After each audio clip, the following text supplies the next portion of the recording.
กรี๊ดแตกว่าพวกเราจะโดนยิงตายฉันก็เลยกลัวจนกับตายขึ้นมาจริงๆเลยไงถามหน่อยถ้าแกเคยชนะมาแล้วจริงๆแกก็มีประโยชน์นี่หว่า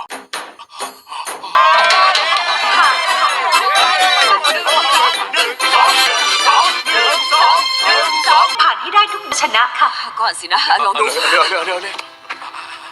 เฮ้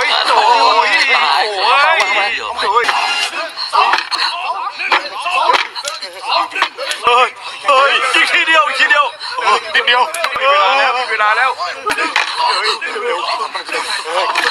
นั่นเลยจับโอ้ยดีจับอีกทีเดีย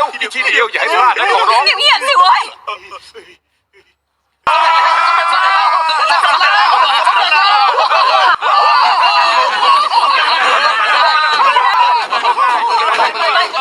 เดี๋ยวรีบไปนะเราไปแล้วเดี๋ยวเข้า